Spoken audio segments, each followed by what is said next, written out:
a take to the start here for the very first time. Looking down the inside of Jack Keithley as well, a touch of contact between the two. Still rubbing wheel to wheel. What a move! Fantastic stuff.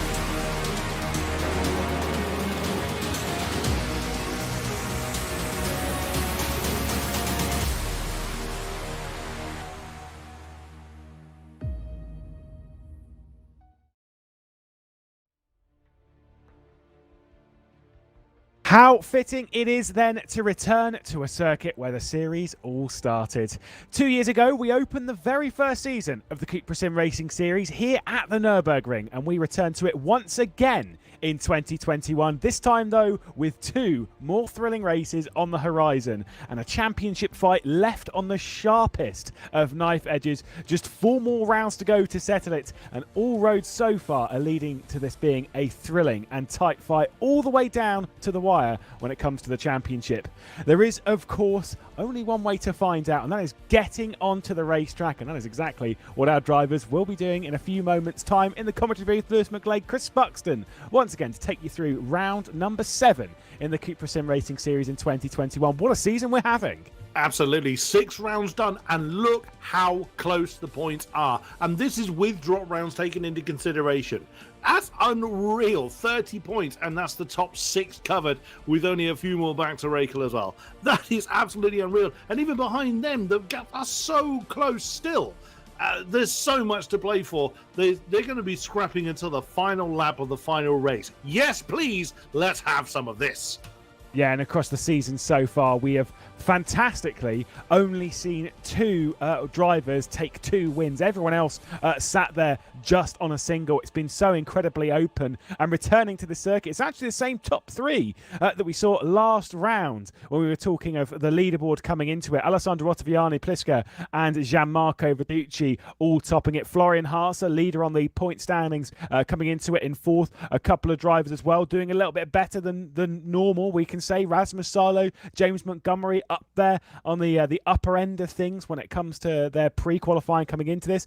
Bent Zupanek, Martin Barner way down the order, only getting into it through a little bit of luck, to be honest. They'd actually not qualified for Division 1, but they've been brought in courtesy of a couple of missing attendants. We'll get onto that in a few moments' time, but they are in the race, which, to be fair, I am glad for, because they've added some spice to the racing that we've had, especially Bent Zupanek when battling with Gianmarco Fiduci for a couple of those wins a couple of rounds ago. Indeed. A couple of new names as well. Gustavo Frigato has managed to get onto the grid this time, and along with another new name, Ilya, I will try and wrap my tongue around those, Zevnerov. Apologies if I'm not getting that quite right. So yet again, new blood to make the establishment work for it. Yeah, the Italians dominating the top of the tree, but they didn't have it all their own way during the preceding practice session. But before we head down to the German soil, let's have a look at what happened last time at the Hungarian. Welcome to highlights from the CUPRA SimRacing Series as we head past the halfway mark of the season for round 6 at the Hungarian. Alessandro Ottaviani would be on pole position ahead of home favourite Adam Pinsesh, and yet another poor qualifying from Gianmarco Fiduci, who'd be down in 11th position just behind Pliska, who topped pre-qualifying. And on that run down into turn 1, it would be Alessandro Ottaviani leading clean from Adam Pinsesh. But it was more the battle for 3rd place that Kirill Antonov was trying to wrestle from the hands of Mikko Rakel. He managed to get to the inside down into turn 2, and the Lada Sport Rosneft driver would head up into the podium positions.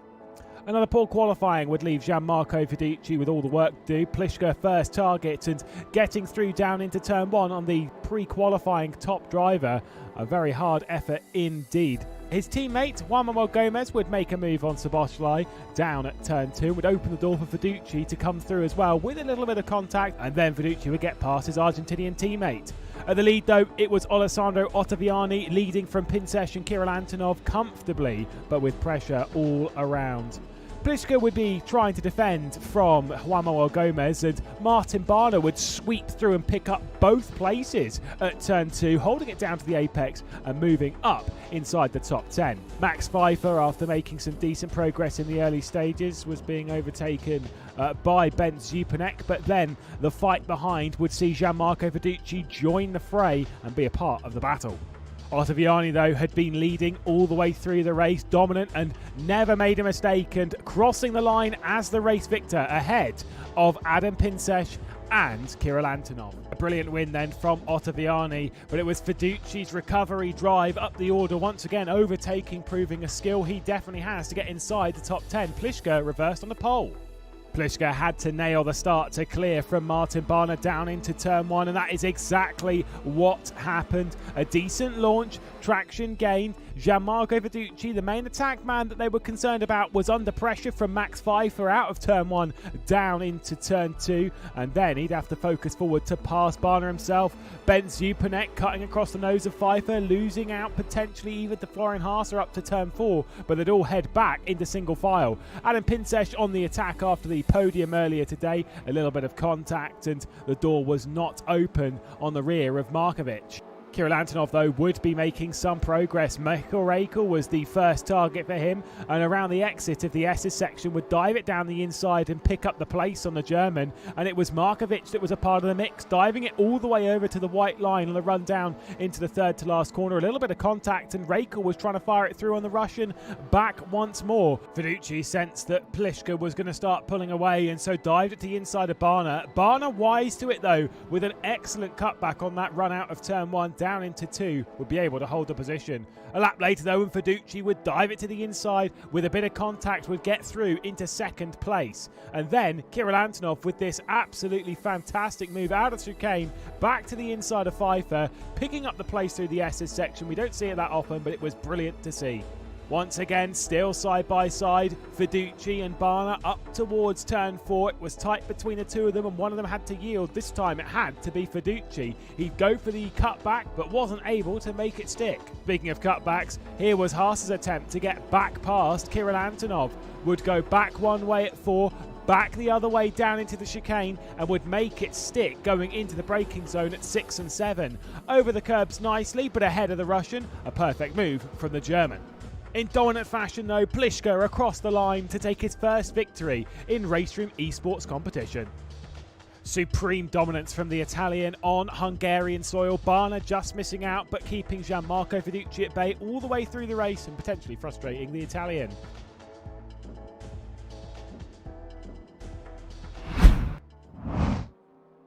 So many close battles involved, particularly in the first race, and then Peter Pliszka just absolutely ran off in the second race, but right behind him was so many slipstream trains. Not what I expect to see this time around, but even still, people were not afraid to get their elbows out last time around. Yeah, I mean, obviously, I've commentated on the CUPRA SimRacing Series from the very first round we came here to the Nurburgring in 2019. And I will tell you, I have not seen many races more dominant than Pliszka's run. Topped pre-qualifying coming into that round, and then really didn't have the greatest race one, worked his way up, got inside the top 10, got the reverse grid draw, and goodbye and away they go. When we came here the first time in the CUPRA SimRacing Series, it was Bence Banky that won. Bence Banky also won in the second season when we opened the season as well, taking the race win at the Nürburgring. But focused on that last round and the last time we came to the Nürburgring to this layout. Obviously, we went to the Nordschleife a bit earlier in the season. It was the first ever win for Adam Pinsesh, who's worked his way into championship contention, Chris, by just being consistent, by just constantly picking up results, always basically being in the top 5. There's a good streak of top 5 finishes, does the Hungarian. Was a bit frustrated on home soil last round to not take a victory, was just one position short from Ottaviani of translating that. But either way, the consistency of Pinsesh is looking good, and he's a known quantity when it comes to race winning at this track. Yeah, absolutely. I mean, that's a big part of motor racing, whether it's virtual or real. Is consistency, staying out of trouble, is often as rewarding as really chucking the car into positions it doesn't belong to be in. So, yeah, that kind of consistency will pay off eventually. But yeah, like you say, it does. After a while, does kind of allow room for impatience and frustration. Hopefully, you can keep that under control and come away with top honours today. Well, this is it. Out into qualifying. And this is going to be a tough affair. I mean, it's a hard circuit in itself. It's a fairly long one, which means that your laps in qualifying, you don't get many of them. Of course, once the session ends, it's over. And so, once that timer hits 0, you're not going to have much time to get out there. And already jumping straight out onto track, we're focused at the moment on Francesco Santaguida, who's jumped straight out. Of course, you're going to get out. You're going to try and get into a little bit of slipstream. And what better slipstream than Kirill Antonov, two-time race winner already this season, 5 podiums, with the joint most podiums of the season with Fiduci, does Kirill Antonov, and it's why he's in contention for the championship, but has had a couple of rounds a little bit off, a little bit not so great, looking for a second pole position of the season. But I think when it comes to poles, you can't look past Florian Hasse. 2 poles already this season, and the amount that Dur work together, they are such a tight team. And look at the list of achievements just in the last couple of years for Florian Hasse, for Dur Esports. ADAC GT Master Z champion spring of 2019, A1 Esports champion the same year, as long as Nurburgring Esports Lounge opening winner of that same year. So that was a very busy year for him in 2019. Was P4 in the CUPRA SimRacing Series last year, along with P5 in the Esports WTCR. So he knows how to chuck a car around, and has, of course, had success at this very venue. Because he would love to bring home the best result on home soil, doesn't everybody? But he's proven time and again he's got the pace to do it. He was top of the charts in the preceding practice session. He's ready to strike, isn't he? And you can see everybody trying to work together here. Even just on the route laps, they're practicing that kind of slipstreaming. Giving the toes, not as effective here as in some other circuits. And we have a traffic jam. Excellent. It's like a British motorway. It is pretty busy out there. Also, when it comes to pole positions, Florian Hasse's, technically, if you include the VIP race that we had between Season 1 and Season 2, between the 19 and 20 seasons, has actually got 5 pole positions, 2 in seasons prior, including 1 in Season 1, 1 in Season 2, and 2, of course, this season. It's actually looking really, really strong as we ride on board with Kirill Antonov. Florian Hasse as well. I do have the list of the top 5 runners from both of the races when we came here in. We did 2 races as well. It was a slightly shorter layout. We ran the sprint striker layout, if I remember correctly, back in 2019 when we opened it. Florian Hasse, of the drivers, finished on the podium in race 1, and of both races in the top 5 is the only driver that is still racing in the CUPRA SimRacing Series. You've got drivers like Ben Spanky, of course, who is now his teammate, but not racing anymore. Read into it what you will. Gergo Bowdy up there, of course. David Noj, the Season 2 champion in 2020. Alexander Dornadon, the Season 1 champion in 2019 as well. Jaroslav Honzik was inside the top 5 as well in the first ever race we did in the CUPRA SimRacing Series. And fantastic how it's evolved over the years, and seeing some of these new fresh talents coming up, like the likes of Kirill Antonov, who's now a multiple race winner in this, pulling around his teammate as well, and should be a good one. Pavel McConan straight in that slipstream, and you can see Santaguida as well, and also Gianmarco Fiduci pulling along Alessandro Ottaviani in the background. Yeah, lots of national pride going on there as we watch Kirill Antonov coming out the Warstein curve. I'll try not to butcher the corner names. I can hear Robert Wiesenmüller shouting at me, although he's not doing it on the microphone, bless him. I'll try my best to get these ones right. Into the education. Oh, okay. They're going to swap round. No, well, one slipstream for his next lap. Yeah, I would a tad early perhaps, but I mean, these guys know what they're doing. They would have practiced this time and again. That is indeed Pavel Mikonin.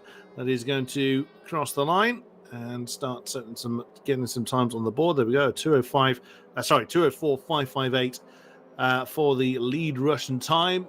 And again, 1 second covered about 20 positions or so in practice. Once again, I'm expecting that to be very, very close. Florian Hasse has got quite a conga line behind him. It's not putting him off any. He's still lighting up the sector times. Now the sector timings are going to start to become a little bit more relevant. Barner with a 204.575. What can Florian Hasse do? That's a 204.483. So again, still very, very close and they don't have a lot of time to get these laps done, though. So I'm curious to see how this particular slipstream train is going to act out, because the lap is quite long. They don't have very many laps that they're going to be able to do to improve their position. So I'm curious to see how these guys are going to get on. I will say Fiduci, and I'm a little concerned because we've brought this up quite a few times with Gianmarco Fiduci. Escaped to pit lane already. Now was on one lap. Now Fiduci has struggled in qualifying. This is a thing that we have seen quite a few times in the recent past. His ability to get inside the top 10 in qualifying is not actually that good. I was having a chat with him. Says comes into it, obviously has the pace, knows he's got the pace, but knowing you've got the pace and then applying it in qualifying cleanly is actually exceptionally difficult. Now, maybe he was just pulling around Alessandro Ottaviani, who you can also see not on that timesheet ahead. So I don't know what's happened. Pliska as well, they were working together in qualifying as the head of this little three-car train that has spread out quite a little bit. But Fiduci, someone who has struggled in qualifying, has needed to get a little bit better, a little bit more on it in qualifying. We'll say it elsewhere in sim racing, in another series running in Formula cars around Indianapolis in the wet.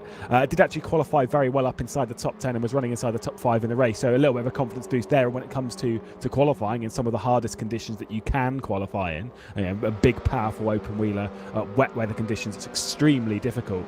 Hopefully that gives him a little bit of a boost in this direction. But right now, it's not looking so good. It's looking great for Florian Hasse at the moment, but we've only seen a couple of laps come in. With it being such a long lap, all this can change so very quickly as some of the second laps are coming in. Tilladino, we were just on board with him there, and he's recovered back to pits as well, with not a lot of time to do something about it. There is Ottaviani now starting at his time lap with a Forza car on his tail and traffic ahead. This is not ideal for the Italian, but on he goes nonetheless, still getting some times on the board. It is home soil advantage at the moment for the top of the tree. Florian Hasse and Max Pfeiffer just not even a tenth apart at the top of the tree. Oh, this is going to get awkward for Ottaviani. Oh, well played. Oh, well, I say that. Whoever the black one, I can't see who that is. It's Antonov. I thought he was actually getting out of the way, and then he sweeps back across circuit. But it's not put him off too much, just half a tenth down in the first sector. Again, we know how close these times are. There's actually a bit of a gap, third to fourth, that's a little bit unusual. We usually see very, very close times, even in the outlaps, but there's 0.2 of a gap there. It's almost a yawning chasm compared to what we normally see. And again, I talk about this every single race. Look how relaxed he is. This is just a Sunday drive for him. Nothing seems to faze him. I'm in awe of these guys because they all look. I mean, some of them do look like they're absolutely frantic and their eyes are out on stalks. But at this moment in time, that's Fiduci getting out of the way. This is looking like a pretty strong time from Fiduci at the moment. It's going to be at that kind of pace. It's going to be about fourth if he can nail the last turn. But he doesn't look flustered at all. And he needs to be calm. He needs to nail this lap. One final corner out towards the line. It needs to be inside that top 5 somewhere. Across it, it is fourth. You're absolutely spot on.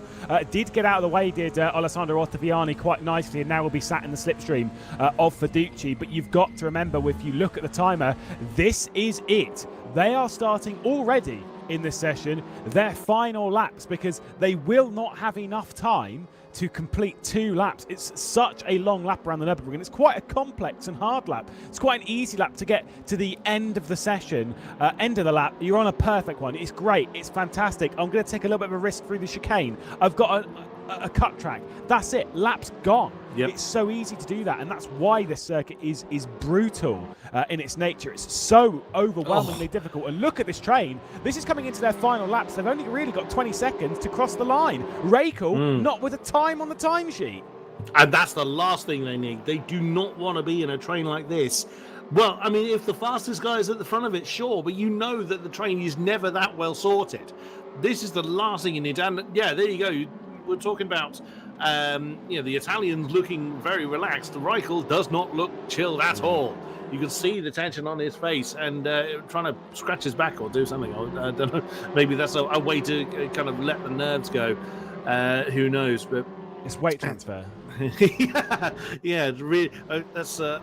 Oh wow! I was literally just about to comment on. I wonder how Ottaviani is doing, and he is absolutely on the tailpipe of his countryman of Fiduci. Ooh, get out of the way! Well, we'll see what happens with Ottaviani so close to the rear of Fiduci. Fiduci gets out of the way a little bit earlier than Ottaviani did. That's Fiduci done for the session. It's looking good for Ottaviani, looking for his second consecutive pole position. Runs it through the chicane and down towards the final corner. Will be sorted before there's even a minute left to go in this session, so that everyone else will be able to attack this lap that Alessandro Ottaviani is about to set. Is he going to go ahead of Florian Hasse here at the Nürburgring across the line? The answer is no. It's just ahead of Fiduci. Hasse's going to hang on. A bit of a note as we'll see. Kirill Antonov out of the line. Ben Zupanek not able to qualify. Has a qualifying ban. We'll go into that in a few moments' time as Antonov across the line, and it's pole position for the Russian here on German soil. Heads to the top, at least for now. Rakel being pulled along by Pfeiffer, who is pulling along in turn Florian Hasse, and Attila Dina behind that. Martin Barner at the head of the field, allowing Adam Pinsesh to pass. Barner's session done. Pfeiffer's session done. Let's see what happens. Barner's jumped back into the train. Oh no, he has actually gotten out of the way, but that may well have disrupted the two-door esports cars. We'll see. Here comes Adam Pinsesh round the final turn. He's a couple of tenths down at the moment. Is he going to improve? We will see. Did he improve? Fourth. Yes, he did. Yes, again, very, very close times from the field. 0.8 of a second covers the entire grid you can see.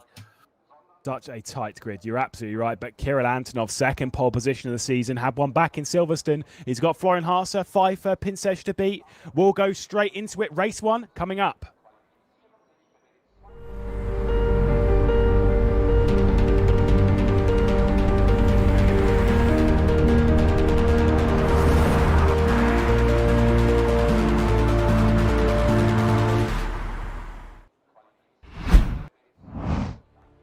Thrilling final lap there from Kirill Antonov to grab pole position off of Florian Hasse. Hasse, though, looking for his second win of the season. Kirill Antonov looking for his third. And, well, he has won from pole position before, that one being back in Silverstone. And the other time he took a win, he had to wrestle it off of Florian Hasse. This race is going to be electric, Chris. Oh, yes, it is. Thoroughly looking forward to this. I loved it when we went to James Montgomery's camera. I love the fact that he had his national flag on a cushion on the floor right in the line of the camera. Talk about national pride. Yeah, certainly loves it. It's going to be, I mean, well, I hope that James Montgomery does well. He's had a top 10 so far in the season and is looking good coming into this one, but we'll have to see what the pink and blue machine will do. At the front, though, Antonov, Hasse, Pfeiffer and Pinsesh on the front couple of rows here at the Nürburgring with this incredibly long run down towards turn 1. Oh, Leandro Vela there, I think, picked up a drive-through penalty for a jump start, even before the race had realistically begun. That's a disaster for the Snow Shattered esports driver. That run down to turn 1, the perfect launch from the Russian of Kirill Antonov, who should be able to lead clear. Pinsesh gaining a position, though, on Mirror Esports. Martin Barner, whoa, off onto the left. I think that's Mihai Neg or Shaboshlai. Way off over to the left. It was Mihai Neg. Away he goes, right down the order. Pinsesh, though, able to get ahead, get onto the podium. And it's Gianmarco Fiduci with most of the progress already, going from 7th to 5th, as there goes the Snow Shattered esports driver. That one is Leandro Vela. Oh my goodness me, it's like a swarm of ants all over the place. Well, it's great stuff. I would not want to be in the middle of that. But great fighting from Kirill Antonov. He really had to fight the pressure off of Florian Hasse brilliantly well into the Mercedes arena and hangs on to the lead for now. But we've seen how well these guys have practiced the slipstreaming. Everybody will know where they're going to likely be able to gain the most amount of momentum to make the pass ahead of them. Hasse second, Pinsesh third, Barner fourth. The Hungarians now ahead of the Italians. It's the Italians had the pace advantage leading up to today, and it seems to have escaped them. Oh, that's Max Pfeiffer, who we saw towards the top of the tree for a while during qualifying. He's been down, it's relegated down to 15. There is a new driver for this race, Gustavo Fregato, for Snow Shattered, down in 18th position, but that's only 5 seconds off the lead at this point, as that's getting very, very condensed coming through Michelin curve now into Warsteiner. Look at this lot, blink and that's 10 positions that have gone past you. Kirill Antonov has had the ideal start. Yeah, but with the slipstream and such around the Nürburgring, it's never really sorted. You can make overtakes into quite a lot of these corners. You can wrong foot drivers, get slowdown penalties, all of the like. Speaking of slowdowns, Ottaviani into the pit lane. Is that a drive-through penalty for a jump start? I think it is. And Ottaviani is straight into the pit lane on the first lap of this race. Did not see that one pop up, but that is a disaster for the Italian. Not the only one to do it. Pfeiffer as well. Or was that Attiladina rather? And yeah, that is... disaster. It is Pfeiffer. You'll never gain that much momentum back. They're going to lose so much time. It's going to put them pretty much to the back of the field, and they will not be able to gain. They'll gain some of it back, but they won't gain anywhere near as much of the time that they will lose. But look at this pack. Oh, Florian Hasse again. I mean, look at the inside line wall. Pinces getting very, very quickly going through and out of the Mercedes arena. Everybody using as much road as they're allowed to. This lot is all ready to strike as and when they get an opportunity to. There is James Montgomery. We saw his camera in the lead up to the race. He's in 9th position now. So again, and there's that cushion I was talking about. National pride for him. He's fending off the advantage of Petr Pliška, who's been on the top step already in this season. So that's a very difficult person to fend off. He's having a pretty good run. He's right behind. Oh, he's gone deep just as I've said that. But has just about, only just, managed to fend off the advances of the Italian of Petr Pliška. My goodness me, he's having to work pretty hard to maintain that spot.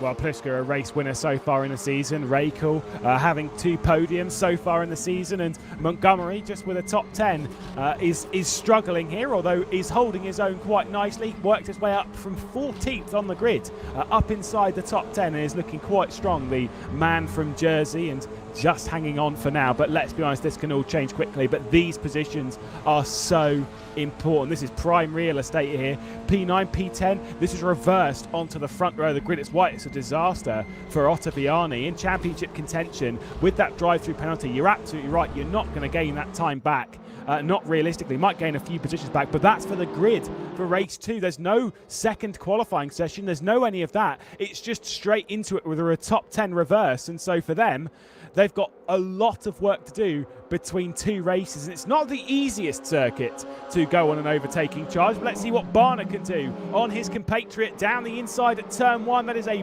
big dive and a big send from the Mirror Esports driver, and Fiduci wants his way into it. Going into the arena section, no way to get through. A little bit of contact on the rear end of Pinces, who he's battled with a couple of times this season, and Barna is able to grab the podium and hang on. A little bit too deep though from Adam, and Gianmarco not able to come back through.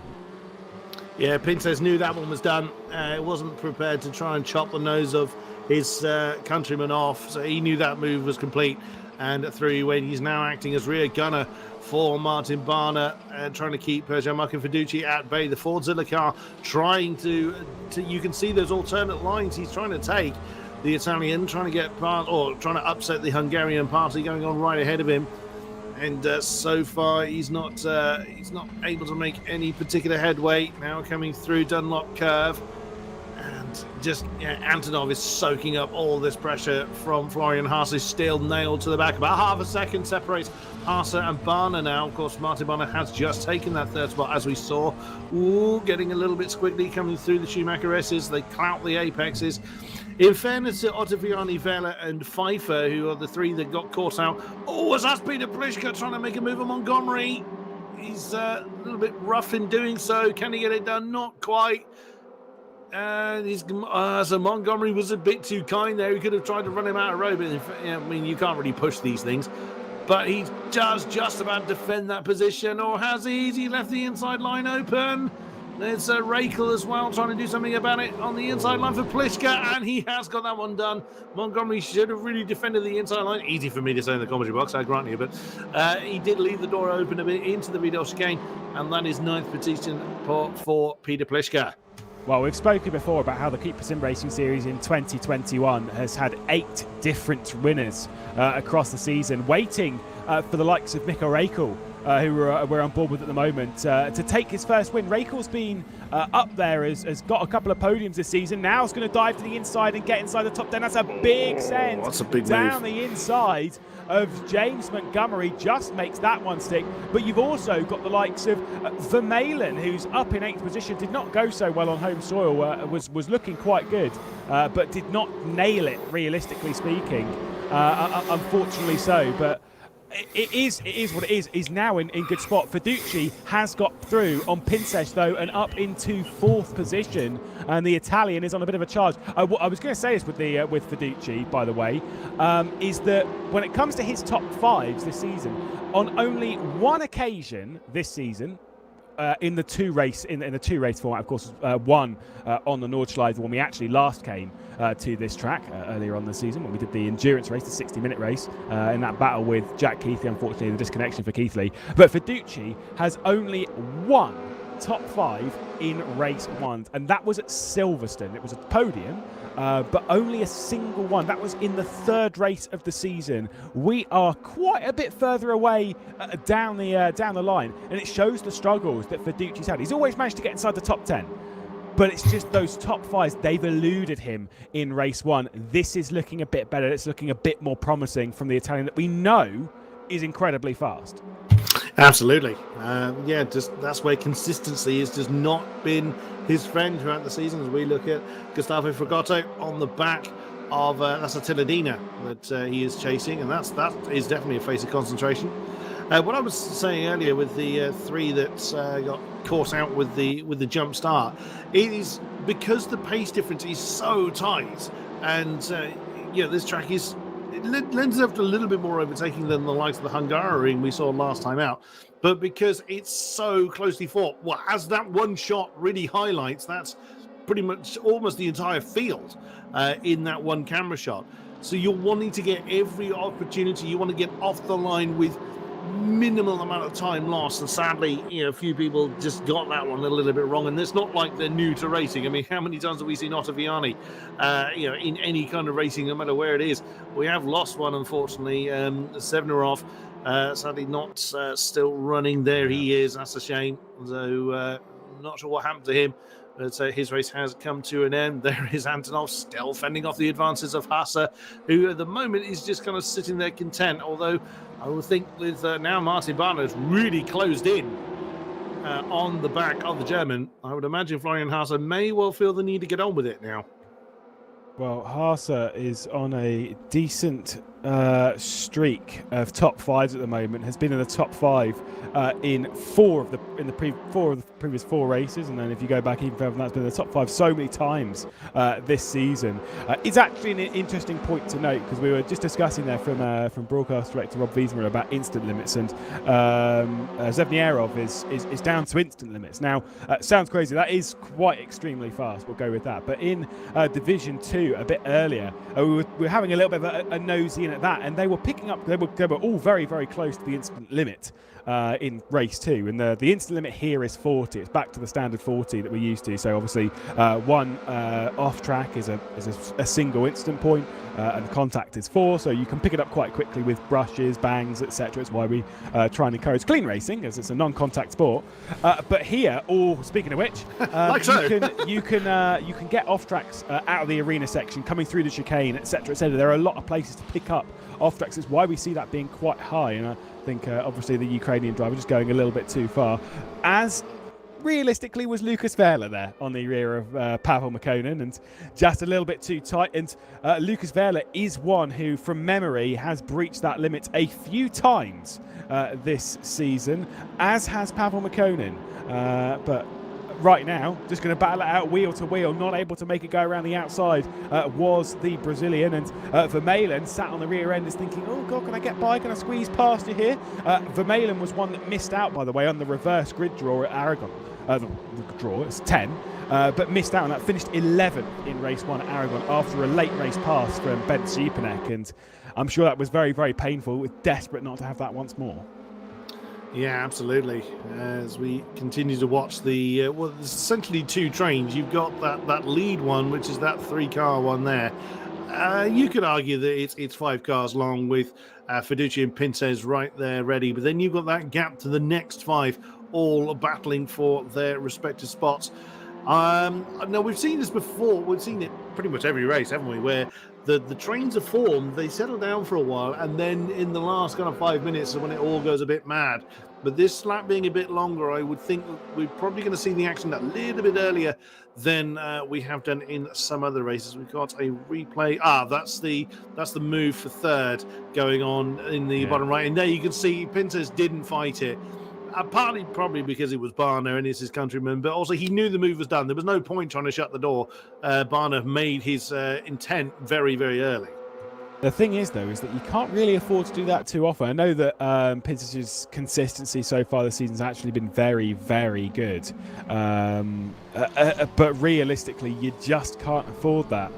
Not when you're fighting for a championship, not when you're trying to get those points, and when you're letting past one rival in the championship, you're letting past another rival in the form of Gianmarco Fiduci. Of course, not letting by is a certain way of wording it, but realistically speaking, you're letting points go, and you need to fight for those just a little bit harder. We're halfway through the race, though, so still early days, and he is still very much a part of this train, as Hasse was having a look, then Barner, but no way through for either of them, and Fiduci's knocking at the door, and Fiduci's been a keen overtaker so far in 2021. So I was leading the point standings for quite a while. That has gone the way of Florian Hasse, courtesy of the drop scores being implemented and the such. So realistically, Florian Hasse is in a very, very good spot, but there's not much between them. You've got to take advantage of these races. So does Florian Hasse, does he need to make a move on Kirill Antonov, or should he just take the points for second and then work his way up in race 2? Well, as we are getting to into the second half of the season, he may well be thinking along that kind of line. As long as it's not his main arch rival ahead of him, he may opt to just do exactly that. But it is a risk. All it takes is one bad round where you either have a disconnect, or you end up sticking it in the wall, or falling foul of the incident limit yourself, and suddenly that comfortable cushion you've got is gone. So I wouldn't be surprised if Hasse does try and make the move, but equally, of course, it makes him one position further down the reverse grid. So yeah, that's a tricky one for Hasse at the moment, but I would imagine Martin Barner and Fiduci are still going to put those pressure on. That gap between 4th and 5th. Actually, where's Pintes gone? Oh, there he is. He's fallen slightly further back. I wondered if he'd had I think he must have made a mistake somewhere, because he's got Maybe a little bit of a slow gap. down. So, it could have been. Maybe. Yeah, slow down.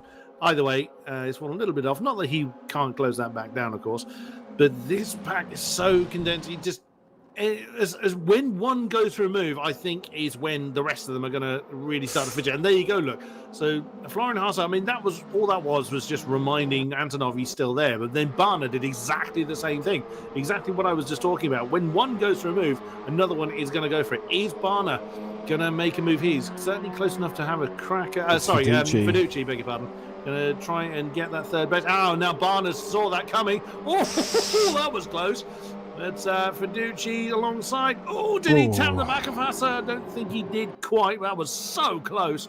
But Fiduci back him into third. You can see Fiduci's pretty happy with that one. That was a good, solid move. Made that one stick on the Hungarian, and now in position for a podium bout. Receives a little bit of contact from the rear end. Barner knocking at the door. Whoa, Barner! Whoa! Good save. Back down. Seen that a couple of times this season. Saw that at Aragon with Benz Banky. Back down onto all 4 wheels. That is crazy, leaving the arena section. I'm sure that'll make a few drivers go, I'll note that with that curb, thank you very much. I won't be tapping that one too much, as this has created a bit of a gap that's allowed second position Florian Hasse to maybe make a bit more of a look, maybe take a bit more of a risk to try and get by Antonov out of the fear of no position being lost. I mean, we're saying about his main championship rival. Antonov is one of them. Yes, sure, you've got Ottaviani, you've got Fiduci, but Kirill Antonov is absolutely right there in championship contention, and you cannot let this kid run away. He is a driver that knows how to win races, has got 4 race wins in the CUPRA SimRacing Series over the recent past. That's 4 race wins in the last, I think, 14, 15 races in the CUPRA SimRacing Series, when Florian Hasse, who's done it since the series' very inception, only only has 2. I mean, 2's still good, but it's still an only 2. Has half the race wins of the Russian ahead of him. And yes, we know of Hasse's consistency. We know he's a main championship contender. There is no doubt to that. But Antonov's speed is coming, and it's one of those ones that you just, if it goes unchecked, it will unleash onto the field, and you won't be able to do anything about it because you'll be, oh wait, he's won another one, has he? Whoops. As Florian Hasse is showing his fly collection to the camera, getting very, very close to the back of Antonov. Oh, is he going to go for the move? He's gone for it. He's committed to it.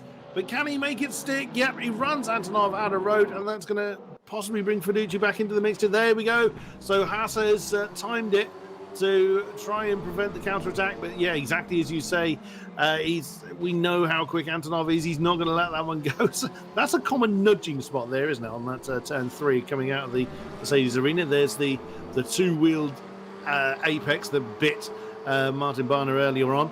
Yeah, good move. Nice clean move from Hasse.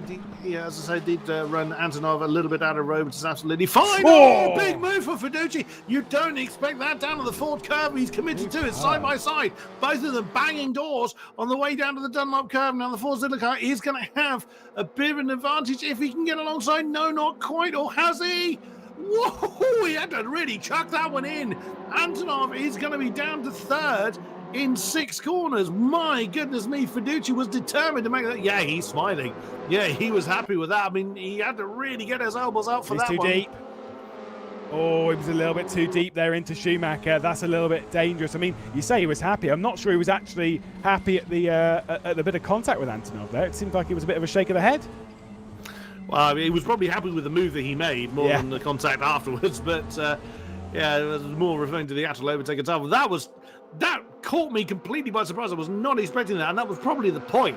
He was probably catching the Russian a little bit unawares to secure that second position. And again, we've seen Fiduci do this time and again. And I don't know what the incident limit is like at the moment, if anyone's running close to it, but Fiduci looks like he's really ready to go. But yeah, I did say that this pack is probably going to shake up in the last few minutes. And here we go. We only have about 3-ish laps to go. And people are now really pressuring to make their moves. Here we go again. Lovely helicam shot of the top 5 as Hasse goes to the defensive line. Antonov returns to the racing line. Oh, is Fiduci going to try and swing that one around the outside? Oh, brave boy, but that's going to force him too deep. There comes Antonov again, trying to get side by side. Pinsett is involved. My goodness me, it's all kicking off. All bets are off. Oh, my goodness me. And the one with the best seat in the house is Martin Barner. Oh, Antonov, though. Antonov's coming through. Pinsett has got this one to grab the podium from Gianmarco Fiduci. Kirill Antonov trying to make it go around the outside of the arena section. He's close. Gianmarco Fiduci doing his best David Noj impression down at turn 1. That mistake's been made by a champion before, and potentially, who knows, by the end of the season, maybe a champion again, as they're so tight. This battle has absolutely lit up. And you are spot on when it comes to the incident limit. Florian Hasse, remember from the battle at Silverstone, was right involved with a podium fight and then went, nah, I'm getting out of this in race 1, because a DQ in race 1 for an incident limit breach is catastrophic for your evening's racing. You'll be sent down to the back of the grid for race 2. No points from race 1. You can't afford that. You'd much sooner take 5th. At least then it puts you in a decent spot. And this fight is absolutely on. You could tell that Fiduci knew that one was going in deep very, very early. We were lucky enough to have the webcam on at the time, and he was not impressed with his own driving there. He's very harsh on himself when he's made those kind of mistakes, and we saw that once again from him there. Florian Hasse, though, leading the race at the moment. Things are going quite well for Duo Esports. They had a 1-2 in the ADAC GT Masters Esports Championship at the Lausitz just a couple of nights ago, and they'll be looking to take a race victory here and potentially one in race 2, because let's be honest, there's one driver in position for it in the sense of Mikkel Raikl, who's just about on the cusp of the reverse grid draw. 2 laps to go here in the first race, the Nurburgring. Martin Barner diving it to the inside of the Ford Zillerman of Gianmarco Fiduci, but not able to make it stick just yet. Here we go again, run down to turn 1. This is where most of the action's been kicking off. And look how many cars are still involved in this particular shot. Here we go, watching back from Florian Hasse. Antonov can't decide which way he's going to go. He's actually got himself a bit of a gap back to Fiduci this time. Oh, now Antonov's going to try and come back underneath Hasse. Can he get it done? He's going to force it to the outside line again. He knows he can't get that one done. Oh, nicely done. He forced the mistake on Florian Hasse. You don't often get that one done. And here comes Fiduci to try and reclaim third position. Side by side now, banging doors constantly. Coming out of the Mercedes arena. Can Hasse do anything about it? He's going to run the Italian a little bit wide. The Fortuna car is going to slot back in, and now that's brought the next train of cars involved.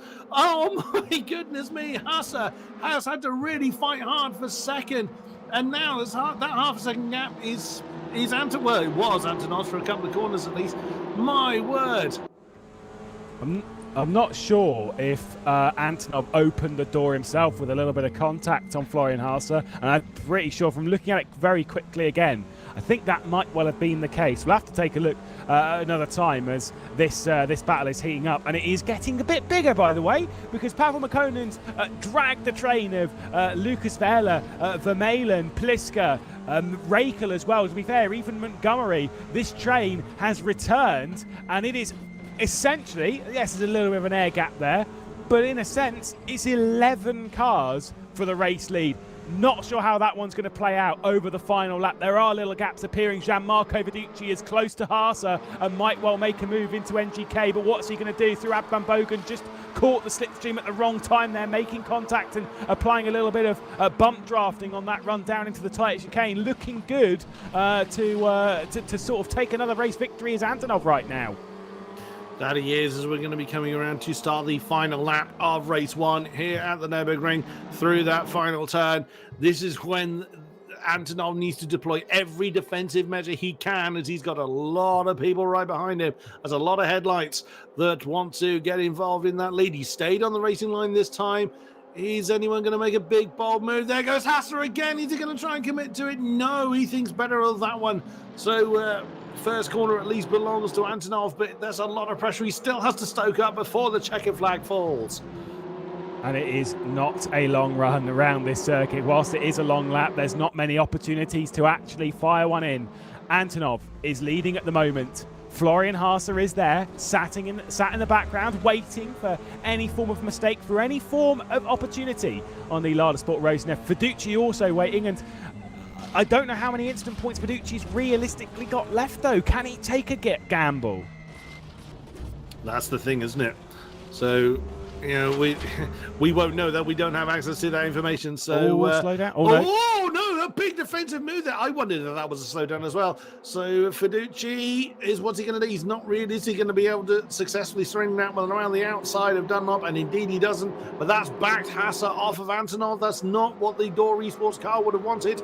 So that is a saving grace for the Russian up front. Can he hold on to it for another half a dozen corners? Oh, Fiduci again. He's got the momentum slightly in the wrong places. Me of little faith. He's trying to hang on to it as Hasse runs him out of the road again. Here comes Barner as well, get involved in that fight. Oh my goodness, Pinces is still ready to get involved if there is an opportunity to. It's messy, it's getting a bit messy, it's getting a bit feisty. There's just a chicane to go. We go through Van Bogen and currently holding on to second position. Florian Hasse, Fiduci's coming. He's looking to the outside through NGK. He's committed to it. He's sending it. There's contact. The Italian grabs it, but could it be a slowdown penalty? I'm not sure yet. It's going to be tight at the final corner. He comes across to defend. It's going to be tight, but out of the final one, Lada Sport Rosenef, Kirill Antonov, third victory of the season. Here we go to the line. It's as close as you like. I think Fiduci's got it. Hasse, Barner, Pinsesh, the top five. You can't get it as close as that. Barner's top third on the line. Martin Barner has demoted the local boy by less than a thousandth of a second or something like that. That is tight. That must be very, very tight. Now, I'm not sure if that was Fiduci coming out and blocking. Obviously got into a little bit of trouble with that one against Martin Barner at Spa. The gap, though, between them, you could see there hundredths of a second between Barner and Florian Hasse. Fantastic stuff. An excellent race. Kirill Antonov, though, on top in somewhat controversial circumstance in the sense that I think it was through contact with Florian Hasse. The top 10 will be reversed and Door Esports will head to the front with Pliska Pliska looking for a second win on that front row of the grid. Race 2 will be another 25 minutes around the Nürburgring here. It's going to be fantastic race once again, I'm absolutely sure. And if that battle's anything to go from, it is going to be as tight as we could imagine.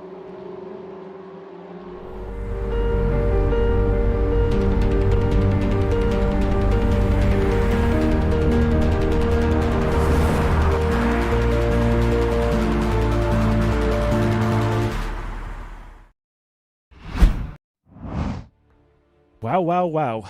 Where do you go from there, Chris? Because what a race that was. We see some fantastic racing in the CUPRA SimRacing Series. That one, I'll say it, in the early stages was almost a little bit of a slow burn. And I wasn't sure how much racing we were going to get in the dying moments here at Nürburgring. I thought it was going to be a bit of a copy and paste of the Hungarian, where the top three all kind of sat in line and waited for the checkered flag to come out, and they weren't able to do anything.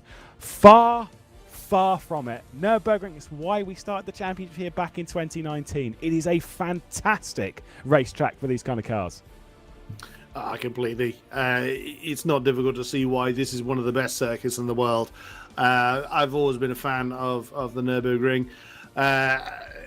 Yeah, my favourite is Silverstone. Won't deny there's a home allegiance there, but I mean, come on. Nürburgring has proven itself such a brilliant circuit in so many different circumstances, and it has done again.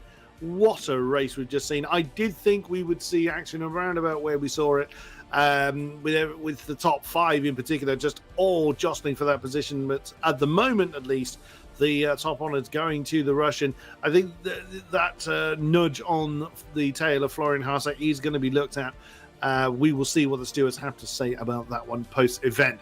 But at the moment, the top 10 are going to be reversed. It will be Pliska that will will start on the front row. He's proven himself, as we said earlier, race winner from last time out, so he could be a difficult customer to deal with. Well, you've got to remember, after a race like that, where we've had the top five, the podium battle be that feisty, tempers are going to be pretty hostile, you'd have to say. They're going to be flaring right now, and that's not what you want going into another 25-minute race. True.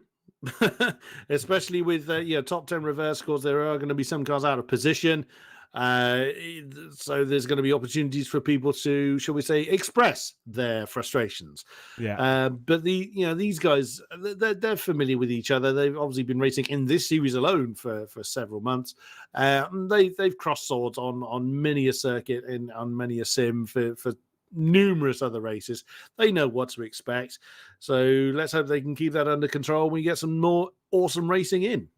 Yeah, and again, sensational venue for us to go racing at. Kirill Antonov, though, it's his 5th race win in the CUPRA SimRacing Series, has constantly been adding his name to the history books when it comes to adding up the race wins, adding up the podiums, and constantly making himself one of our main contenders in the CUPRA SimRacing Series, and showing why the young talent is basically, in a sense, as near as makes no difference. All the rage is everything that he's kind of making himself up for. Knows how to go racing, knows how to race hard. Yeah, completely. And this also justifies his position towards the top end of the table, which, as we identified at the top of the show, is so close. So, Florian Hasse may well have the top of the table at the moment, but it's by such a narrow margin. I mean, you said earlier that he cannot afford realistically to let any points go to anyone. But, there's no way of knowing how this one's going to go. Any thoughts, Lewis, on who's likely to take the top spot? This man would like to. I think this man would like to. But I think if I'm going anywhere, I'm going back to Hungarian. I'm thinking Pliska is in position to. It's obviously got reversed up there. Last round we went racing and then ended up taking one of the most dominant race victories that we've seen in the CUPRA SimRacing Series. It'll be hard pressed to do that though, because someone wants a race win on home soil, and what a fantastic place it would be for Rakel to take it. Rakel and Plisker on the front row, Vermeulen and Lucas Wehrle alongside on row 2. We're underway for the second race here at the Nurburgring, and that run down into turn 1, it's such a long one. Pavel Makonen's beat Lucas Wehrle off of the race start. Is it going to be cleaner? Mihai Neg was sent off in race 1, this time down into the first corner where it tightens up. You've got Gianmarco Fiduci making it 4 wide, going around the outside of Arna. The race lead though, Rakel's hanging on, but Pliska's got that run, has the inside line into the arena section. It's looking good for the Italian to deny the German at the moment, but potentially it could switch around once again. Ballas Esports to the inside, a little bit of contact between himself and Dur, and Rakel should be able to hold firm out of the arena section. Fair play to Mikkel Reichel. He's hung on to that one. Pliska's start was electric. As the lights went out, and still hanging on in there. But Pliska, he's going to have that inside line. Surely the lead's going to go his way. No, me of little faith. Impact between the two. You don't want to see it, but they do hang on to that. Vermeulen is there in case it all goes horribly wrong as the field streams down towards the hairpin. Still side by side. They have been since the lights went out. The Italian is just a whisker ahead of the German. But is that going to hang on? No. Rakel now back up to the lead. He's re-secured the lead. It took half a lap, but the German now back up into the top spot. Let's look further back. Pim says 6, Martin Barner 7. James Montgomery is up into 8th position, starting 11th. Where's race win? Where is our race winner? 14th. Kirill Antonov has dropped down a little bit. A little bit deep there from Pliska, and the feisty Brazilian as well of Wehrle is right in it as well. Gianmarco Fiduci, by the way, took it 3 wide with Florian Hasse coming down into the hairpin, which I didn't think was the wisest call, but was going super aggressive. And speaking of Italy, going aggressive, Pliska to the outside of Rakel now, running into the final game. Wehrle going deep, and there's contact. He's gone straight on, somehow hasn't collected the field, but seems to make it a 2-horse race. Whoa, Seboschlei way up over the chicane in the background. Somehow through all that drama, Wehrle's the only one who's really lost out on all of this. That's madness. Goodness me, considering how tightly compact they are, that shows how much everyone is really on the ball and paying attention. Yeah, a few mistakes here and there, but that could have been an absolutely catastrophic cascade that has happened, and we have somehow managed to avoid it as we now screen down into turn 1 again for the second time in. And Mikkel Reichel has got so much defending to do. We're not seeing as we saw in race 1, the kind of slipstreaming effect going on. Everyone is fighting hard for their positions. There's Florian Hasse wanting to try and capitalize on the drop of Antonov. And, oh, wow, he's fighting for every available pixel of space he can find. Right behind Fiduci now as they scream down to do some more corners in the second lap, and there is Kirill Antonov getting back up into 12th position. That's Vitvoet. He's gone past the Dutchman, wasn't able to fend that one off. Antonov is really pressing on, but it's not easy, as we know, to overcome the pace deficit here. Overtaking is difficult. Oh, and that's Fiduci slamming into the side of Wehrle. Oh my goodness, it's scrappy already, but that's how determined these guys are to try and make a difference to their positions.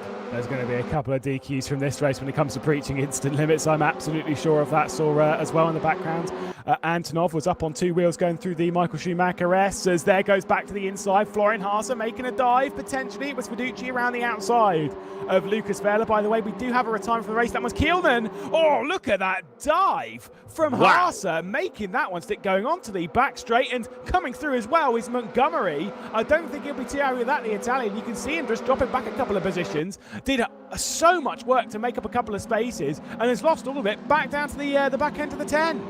Oh, blink and you'll miss so much going on. My word. Well, this is where we saw Szoboszlai, the Hungarian, go flying last time around. Montgomery, wow, talk about opportunistic. That was a great time for him to press the advantage whilst Hasse and Fiduci were fighting. And lighting is all I'll say on that particular shot, Mr. Montgomery. Yes, that's a change for the lead. That's a defence of the lead, I should say. Rakel fending off the advantage of Pliska. Pliska returned to the racing line, realising that one wasn't going to be done. But that's allowing Vermeulen to close back in, and everyone behind the Belgian as well to keep involved in this particular fight. There is Pliska. There's going to be a nudge on the back of the German, perhaps. No, not quite. My goodness me, this one is just going to be all-out action to the flag. The only driver in the top 5 that has taken a race win in the CUPRA SimRacing Series so far in their career is Pliska, and that was only last round. It shows how the new blood is coming to the front. You've got Rakel, Vermeulen, Barna, Mukonin up there. Pintesh has won, of course, won here. Inside the top 10, Florian, Hasse, Gianmarco, Fiduci, they've obviously won, but plenty of new names in a sense. I mean, obviously we're used to them, but inside that run, battling for a race win. 4 still separated by a second, and it is as tight as you like. Oh, Rasmus Salo and Alessandro Ottaviani side by side off the hairpin in the background as Ottaviani's charge up the grid. A little bit of contact and a hip check from the Finnish driver, driving for Absolute Racing Team, and was looking a bit stronger coming into this for Absolute, was Rasmus Salo, but it's just not really worked out on the experienced Finn, not able to make much stick, but still on the cusp of a top 10. Sat in 11th position with a side-by-side behind between Antonov and Ottaviani. Antonov gets that position done, and Antonov is starting to charge a little bit here. I think he might be a bit angry. Yeah, I think so. Something's obviously gone wrong in the start of the race for him, as he's he's now making a big move into the chicane. Can't quite get it to stick though, because back underneath. Another two-wheel moment going on there for Salo, as Antonov has capitalised on that. Fiduci has as well. Is Ottaviani going to try and force his way through? Not quite, but Kirill Antonov gains another spot. He's got 5 and a bit seconds towards the top end, as again Rakel has gone to that defensive line, fending off against Pliska. Vermeulen fending off Barna as well. Gets a big boot up the tail, I should say. Does Vermeulen, as Mukonin and Pintes were also side by side. Is Rakel going to be able to fend off Pliska this time? Forces the Italian to the outside line, but now is he going to be able to get it done? No. Now this is where Pliska's got the inside, but has he got the momentum? Forces the German wide, firm but fair from the front too. Now Rakel's going to have the inside line coming into the next it's certainly into the next turn. Pliska has kept his foot in it. Brilliant stuff from both of them. Now they did this all through the first lap, and Rakel came out on top. Is Pliska going to be able to turn the tide this time? The Italian has just nosed ahead, coming down towards the Dunlop curve. He's going to have the inside line. He's got it done, has he? Yes, he does, but he's gone too deep. Brilliantly driven there as Rakel regains the lead. So Pliska, all that hard work was for nothing. The battling between them, though, is sensational. Absolutely fantastic, as the amount of side-by-side we've seen from these two in the opening 7 minutes of the race. I think that will be set to continue, maybe with Barna jumping into the mix. Rakel defensive and going to remain in that sort of scenario. Pliska, though, just trying to figure a way around, trying to carry the momentum, be a little bit irritated by that mistake going down into Dunlop. Door open, though, through Advan Bogan, and it's going to be through the inside on the King Kong. The back stretch up towards the NGK chicane. Got to do it around the outside, and that one I am not fancying, even for the feisty Italian. The German's going to be able to hang on, but look at Barna now knocking at the door, got by Vermeulen, and now fancies a bit more than just a podium. Rakel must be sweating something chronic at the moment. Everything Pliska has thrown at him, he has so far had an answer for, has been brilliantly driven. There's a very almost relaxed look on Barna's face, but we'll see if that continues. Yet again, Rakel feeling the need to go to that defensive line on the inside of turn 1. Is Pliska going to try and cut back? It's not going to be to his favourite if he does. And no, they remain in line at the moment. Now the Hungarian of Martin Barna is involved in this one. He's got 7/10-ish behind him to Vermeulen, so he's not under immediate pressure. So it's now a proper three-way fight for the lead, and we have another 16 minutes of it. It's great for us. I don't envy Michael Rakel at the moment.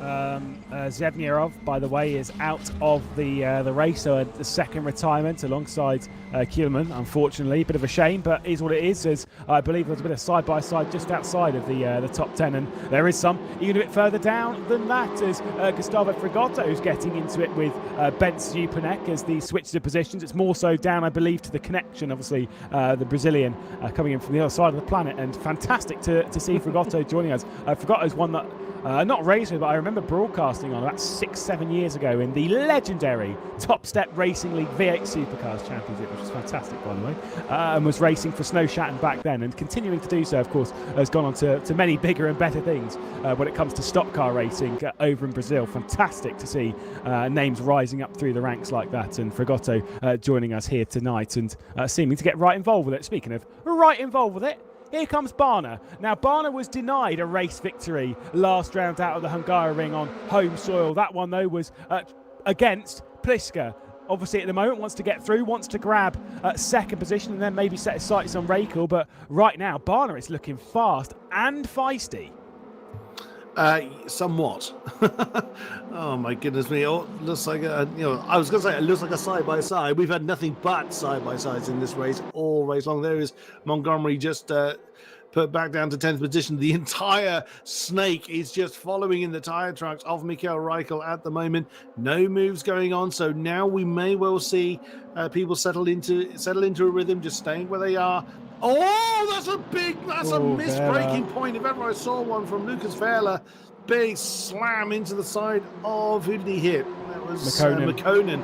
And he hit the side of him. Pinces has said, yep, whilst you two figure that one out, I'm going to sneak through here. There is Adam Pinces for Arnage as he's working his way through.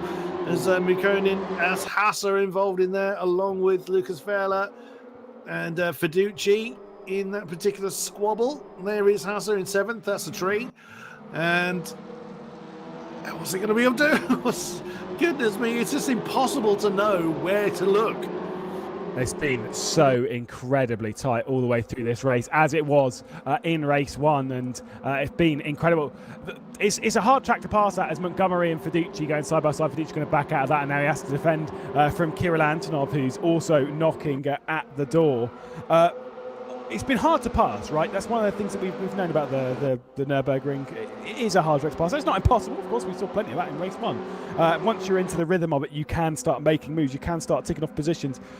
I've got to say, when you consider the progress of the likes of Kirill Antonov, not really done too much. Obviously, started from 10th, worked his way backwards, come back up. Fiduci, not really gone very many places. Florian Hasse has not really gone from too far. Actually, he is back in 7th, where he started this race.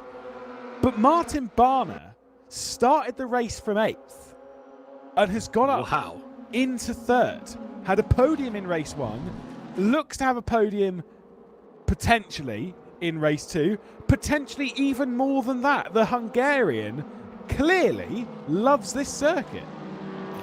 Yeah, and he's using his experience of this circuit to the full extent, as again, Mikael Reichel is just leading the conga line. Initially to that defensive line, returns to the racing line at the moment. One of the Fordzilla cars getting a bit squiggly at the back of the shot. That is Fiduci with Antonov on his tail. Oh, that's getting a bit scrappy as they're coming into turn 1. We've seen plenty of door banging going on in this race, but at the moment, that's Montgomery that's getting a little bit battered by the Russian. Antonov just, with his great pace, is just exactly as you were saying, Lewis, he's just not been able to utilise that, as every punch he's been able to offer has been counterpunched by someone. There he is, just getting out. Oh, slow down. Slow down. See ya. Oh, no, that's pretty much nailed his progress. Well, I have very much nailed his progress to the floor now, as that puts him back down into 13th place. With only 11.5 minutes left, that's going to be near impossible for him to be able to make up. There's Max Pfeiffer. So we saw that he had that jump start in race 1 as he's bouncing off of Neg, who's at least survived a bit longer in this race than he did last time. Oh, wow, that was the other Verla getting a bit squiggly, coming down into Dunlop. That must have been a bit of a worrying moment in the braking zone, seeing a car bouncing around that hard. But there is Mihai Neg. It's in a great scrap. I mean, no, the only person that isn't in a scrap are those that aren't in the race. Yeah, absolutely. It's fantastic. Fragotto, unfortunately, is disqualified courtesy of breaching the instant limit, and that's obviously what happened to Zavdierov as well, as this battle for the lead is now on. Pliska onto the rear end of Rakel. Is there going to be the move into NGK? Is Barner going to make it stick and make it 3 wide? That's crazy dangerous. It's still 3 wide. Who's coming out on top of this? It looks like it's going to be the Italian on the run to the final corner, but don't rule out Vermeulen, who's grabbing 3rd position from Barner, making it 3 wide. Pliska hits the front, 5 laps to go here at the Nürburgring. Absolute scenes of insanity. As also knocking at the door is Adam Pintesh, who's made a decent amount of progress. Obviously, it's just 1 position, but had a top 5 in race 1, consistently picking off those top 5s and looking to do it once again as Barner back down the inside of Vermeulen, makes the contact, was off the podium for just a corner, and is straight back in it to return to the point of Kirill Antonov. And that slowdown penalty, though, it kind of, the race win, you're saying it's knocking the progress that he's made, it knocks the progress in the point standings from that race win, because he's lost a lot of points from that. He's dropped down the order, and that race win wasn't even necessarily assured in a sense. Probably would potentially could have picked up a points penalty or something in that vein. Far be it for me to speak on behalf of the stewards and such, but you know, in that kind of sense, it wasn't necessarily a done deal. So a lot of points gone begging as Barner again in that replay.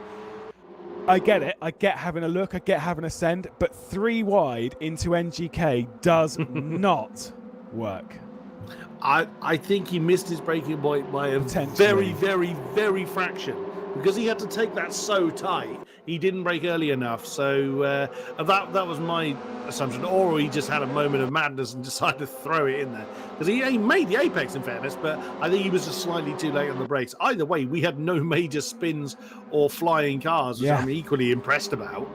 So there is new race leader Peter Pliska. You know that Reichel's not just going to let him dance off into the distance. You never need to give Peter Pliska an opportunity to run away. He proved that last time out at the Hungarian, but equally he proved just how quick he can be. So Reichel, I think, has also got Barner to deal with. He's not, the Hungarian's not just going to sit there in the tyre tracks as we rather showed last lap around. Oh, here we go again. Final 10 minutes. It's gonna be interesting.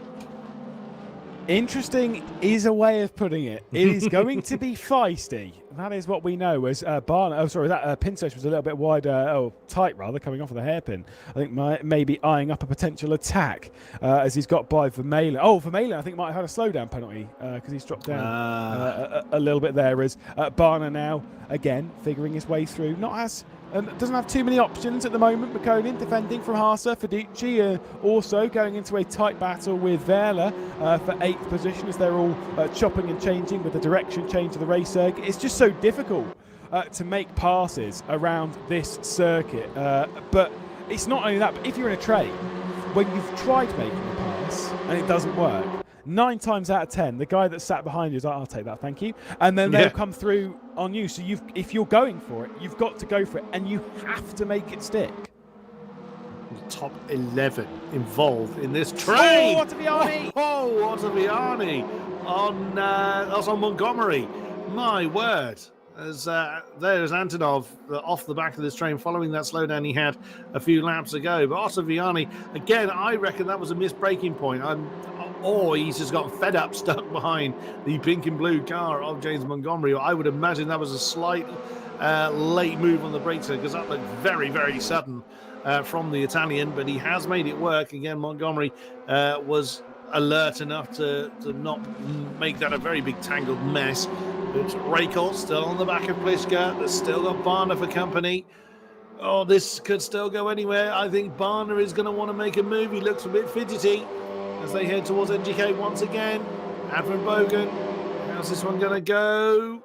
Now, we saw a flash of the lights there from Reichel. Well, worth a try, I suppose. Why not? No moves this time around, but I reckon Barner's getting a bit... metaphorical trigger fingers getting a bit itchy. I think it might well be. But for Barna, he's hungry. He is hungry for a race victory. He has finished second on 2 occasions this season. Once at Silverstone to Kirill Antonov, and once in the last race that we did, race 2 rather of the Hungaroring. So the last race 2 we did, and that one was to the Italian of Pliszka. And I don't think he wants to finish second to the Italian once again. But he's on a bit of a streak then, considering he's had 2 podiums in a row. Had a podium in the previous race, and looking for another one as McConan tight to the inside. Gianmarco Fiduci around the outside for Team Fordzilla, going to pick up the place potentially on the Russian, and does so indeed. Potentially a slowdown penalty for McConan as he loses out to Vela. Is he going to lose out to Montgomery as well? The answer to the question looks to be potentially yes. As the inside though, as they all start to run down the hill, I think gets back in line. 3 laps to go here in the CUPRA SimRacing Series, and as I've said before a couple of times this season, if there's a series that's going to make me lose my voice, I think it might be this one. Yeah, but what a way for it to go. Yeah, right. What great racing we've had yet again from our competitors. We really haven't had a dull race at all. It's been absolutely brilliant so far, and we still have 3 more rounds after this one to enjoy as we come through the Dunlop curve once again, back up the hill. The top 3 still very condensed. McConan is still fending off the advances of Montgomery. So nothing probably going to happen at the moment. Next big moment's probably going to be the NGK chicane. We've had quite a few interesting moments into that turn already tonight. Let's see if these guys make some more. There's going to be more drama. I have no doubt of that, and you wait till we go racing next time when we go to Monza, because if there's one racetrack that can one-up the Nürburgring when it comes to its racing, I'm pretty sure Monza will be an enormous slipstream fest. Qualifying around there will be pretty an interesting watch as well. Another very long circuit. Love a good long circuit, because it means things are intense in those sessions. There's no room for error. There's very little room for error at any time in the CUPRA SimRacing Series, courtesy of how close the grid is, and that's why progress is hard to make on fields like this. When you're going toe-to-toe with someone, yeah, sure, they're the ones that qualified in 24th spot, but guess what? They've got the same pace as you. Thank you very much. And let's see. Is there going to be a move? This time from Rakel. Looks to the inside, to the outside Barna. No way. Going for the undercut. Open the door. The Hungarians come through potentially. And Martin Barna knocking at the door for second place. Looking for another runners-up position. Looking to go one better from that. A little bit too wide through the arena section, and might well lose out to Pinsesh as well, who's been victorious at the Nürburgring before. Rakel, a little bit of contact with Barna. Barna has come through there, and I think he might hold the position. He's into second position. The Hungarian is there, and now one more target in his sights and 1 lap to go after this one. So realistically speaking, doesn't have long to pass the Italian, who held him at bay for the entirety of the last race. I say held him at bay, ran away from him for the entirety of the last race. Yeah, somewhat. I wonder whether, again, there was impact between Barna and Rakel there, as there was a flash of the lights from the German. He wasn't happy about something. There's Fiduci on the back of Florian Hasse. Yet again, these 2 crossing swords. I think we've said that once or twice this season. And so this is for 6th position. I would imagine, unless there's an almighty great collision up front, they may well have to settle for those positions. There's Rakel fending off Pinsesh. Oh, goodness me, coming into the Michelin curve now. Vorsteiner, and the German does manage to fend off the second attack from Hungary for him. That's going to allow Barna a bit of breathing space to try and chase off after Pliszka.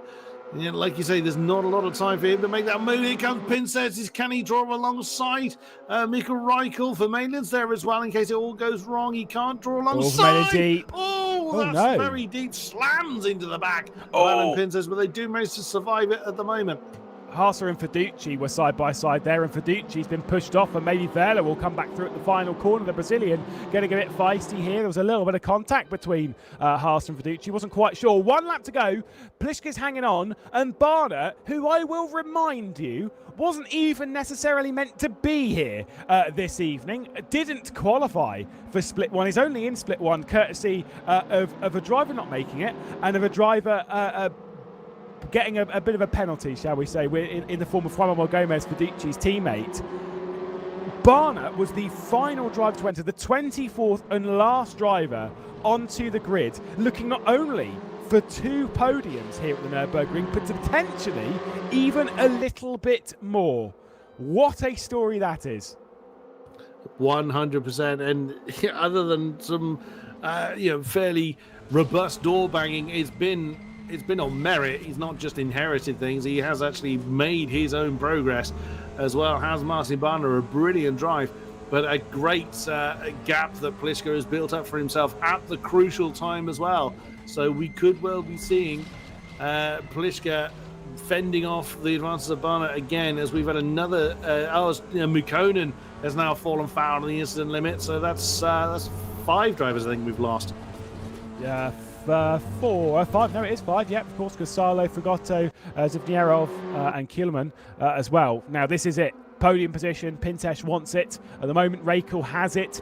Barner, I don't think is quite close enough. I don't think the fairy tale story is going to come necessarily true for the Hungarian, and I think he might fall a position short for the second consecutive round in a row. The tight fights behind have been incredible throughout the run here of the Nürburgring, as we'd always expect. Pintesh been, as I said, a winner here before, wants himself a podium. He's had plenty of podiums so far in his CUPRA SimRacing Series career. This might be one a little bit too far. Goes for the cutback to try and get back down the inside of Raikkonen. The German should be able to hang on. It's got the right line. Should there be no mistakes at the front, though? Pliska departs the final corner. And for the second round in a row, we'll call Pliska across the line as the race winner here in the second race of the evening. The second race here at the Nürburgring. It's Pliska on top from a fantastic round of Barner, from Raikkonen, from Pintesh, and from Vermeulen across the line. Shout out to the Belgian as well, running under the radar. Looked a little bit dejected, did Barner there. He knew there was a win on the cards. It just didn't happen today. Bit of a shame, but what a round it was. And another fantastic race from the Italian of Pliska for Ballas Esports. Another win. Yeah, well deserved as well. He timed the attack perfectly on Mikko Räikkönen, who did a sterling job fending off the advances of everyone behind him for so long that we'll see if there's anything to follow. I wonder if there was impact that did finally demote Räikkönen from that top spot. But we will see if there's any kind of post-race stewarding going on from that. But wow, that's just been yet again a wonderful night's racing from our CUPRA Esports Series.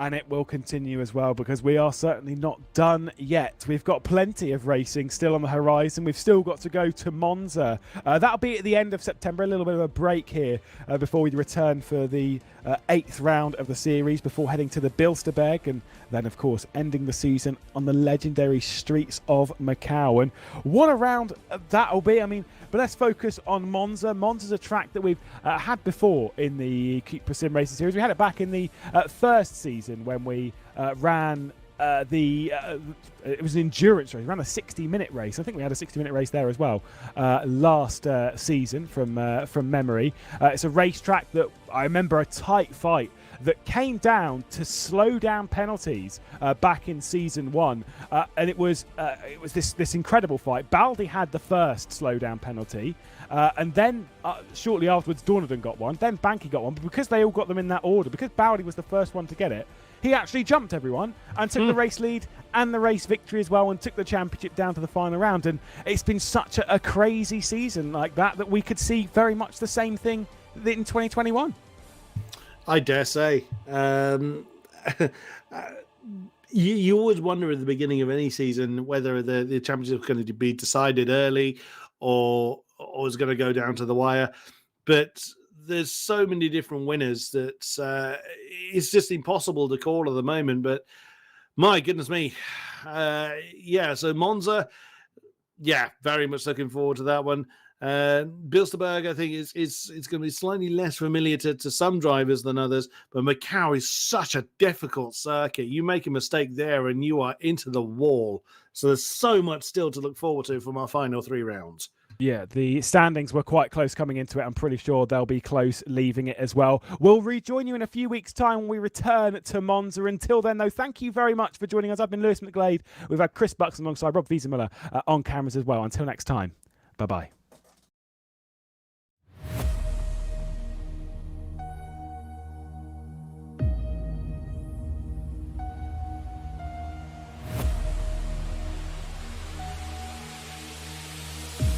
they take to the start here for the very first time. Looking down the inside of Jack Keatley as well, a touch of contact between the two. Still rubbing wheel to wheel. What a move! Fantastic stuff.